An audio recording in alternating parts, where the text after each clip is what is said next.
gospodo novinari, pripadno izuzetna čast, ali zadovoljstvo pozdraviti vas u ime kandidata s nezavisne gradske liste. Također bih pozdravio prisutne kandidate s nezavisne gradske liste, dr. Nadu Brozović, dr. Igora Tripala, diplomiranog inženjera gospodina Zlatka Cindrića. Kao što smo i obećali na tiskovnoj konferenciji održali dana 19. ožujka 2009. godine, slobodni smo vas izvijestiti da je nezavisna gradska lista 27. travnja 2009. godine predala prijedlog nezavisne liste sa sljedećim kandidatima.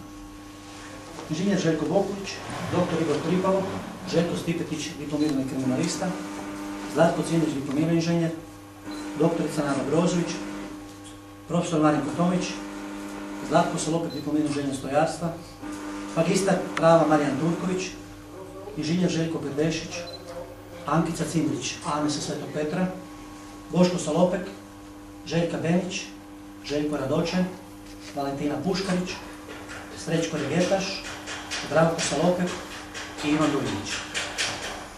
Ono što lista je složena s posebnim osvrtom na zastupljenost žena, ali se nadasve vodila briga da je sačinjavanje ljudi moralnih kvaliteta i čiste političke prošlosti.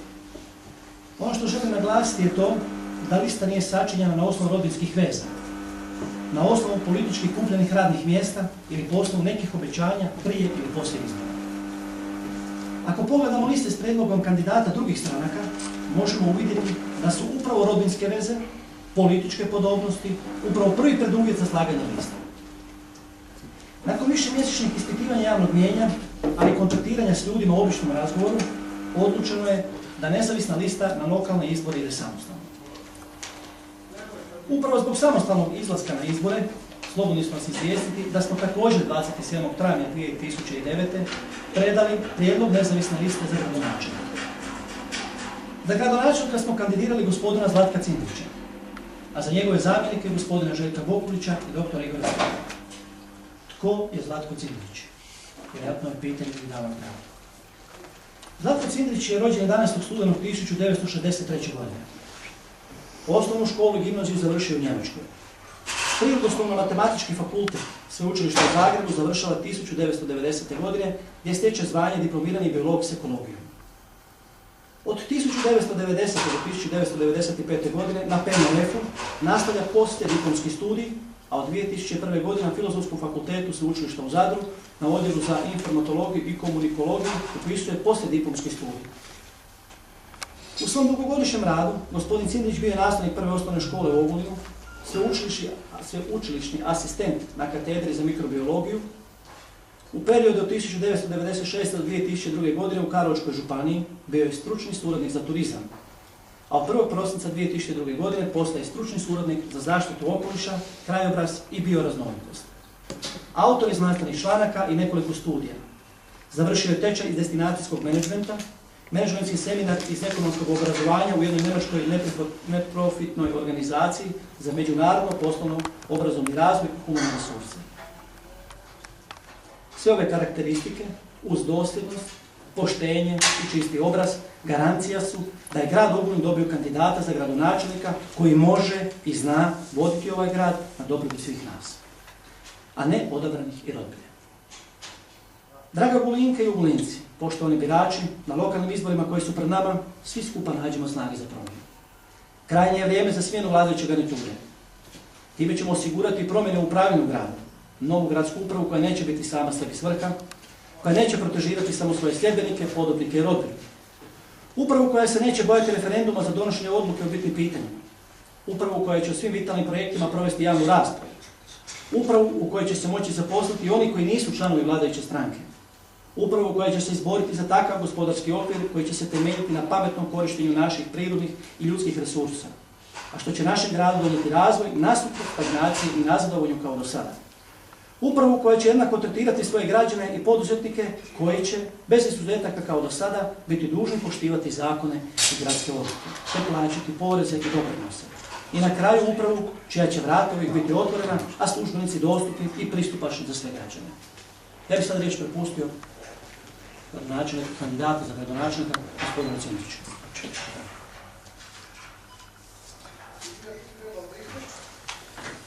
Zahvaljujem se predsjedniku Nezavisne građanske liste, gospodinu Bokuliću. Zahvaljujem se gospođi Brozović što je s nama i naravno gospodinu Tripalu, jednom od ta dva pionira u osnivanju nezavisne liste koja je potrebna u ovo vrijeme i za ovaj kraj.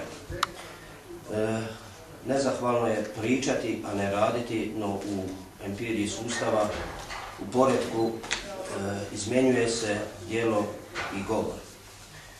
Empirija našega kraja kaže da moramo imati osvježenje, da moramo imati promjene. Mi smo jedna kohezivna lista ljudi iz struke, ljudi sa znanjem, ljudi koji su se etablirali u svojim pozivima. Samo takvi mogu napraviti napredak, a ne jedna homogena grupa elitarnog karaktera. Kažem da smo kohezivni zato jer smo različiti, a upravo pluralizam donosi iskorak. Kažem da smo kohezivni zato što imamo i drugačiji vidokrug. I jučer smo se svađali kako ćemo osmisliti naše priopćenje, kako ćemo formirati javno mnijenje, kako ćete vi nas percipirati i kako ćete vi dalje promičkovati to što mi vama kažemo. Kohezivni smo, a nismo da nismo homogeni. Homogeni smo zbog toga što želimo promjene. Nešto je gospodin Bokulić rekao o mom jednom malom stasanju, no uvijek, ali zanimljivo, jučer smo saznali, smo svi članovi sindikata, odnosno predsjednici sindikata. Granski sindikat zdravstvenih radnika za područje Ogulina, sindikat prometnika za cijelu Hrvatsku i jedan mali sindikat, mali ali veliki, 100 ljudi u Karlovačkoj županiji. Znači, u temeljima naših načela jest rad s javnostima, rad sa ljudima, rad sa bazom. Mi po našoj vokaciji smo putovali po svijetu, čitali literaturu, sukobljavali se sa raznim interesima i mislim da imamo globalne poglede, a potrebu da lokalno djelujemo. Mi smo oni koji misle da imamo nešto reći i mislimo da ne smijemo zbog toga šutjeti. Prema geslu javnog mnijenja ili rada s javnostima, neko će reći javnošću, ja smatram da mi imamo javnosti, jer vi imate više skupina u javnostima koje se žele profilirati ili što imaju reći. Naše bi bilo geslo svi sa svima, o svemu, potpuno i odgovorno. Mi u svakom našem zakoniku imamo i osobnu odgovornost čelnika tijela i osobnu odgovornost naredbodavaoca. Mi, nažalost, nemamo takvu provedbu. Svi o svemu, nažalost, gleda se pomalo kroz prizmu malograđanštvine ili kroz pero onog naratora koji hoće formirati javno mnijenje. Još uvijek je propaganda nad informacijom, još je uvijek senzacija prije informacije. Mi to želimo mijenjati.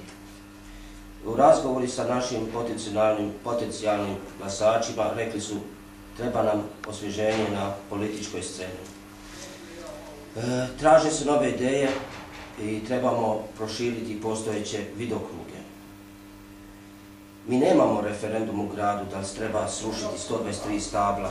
Mi nemamo referendum o tome je li Golubica predstavnik našeg grada, je li park koji je osmišljen, eto taj Žitni trg, gdje smo srušili staricu 500 godina staru za nečije interese, je li to što mi želimo ili je to možda nešto drugo, ili je to izašlo iz misli onih, a ne iz empirije znanja i feasibility studija i struke onih koji su to naredili. Mi želimo uložiti naše ljudske osobitosti. To je jedan termin koji dolazi iz prolegomene turizma, odnosno turističkog diskursa, a ljudske osobitosti su vam iskustvo, znanje, želja, volja, zalaganje, mogućnosti komunikacije, dosljednosti itd. Mi mislimo da to imamo i polučili smo upravo zbog toga i kandidata za gradonačelnika da budemo potpuniji na političkoj sceni. Mi nismo lijevi, nismo desni, mi smo centar. Mi nismo oni koji su bili, niti oni koji bi mogli biti. Mi smo oni koji pružimo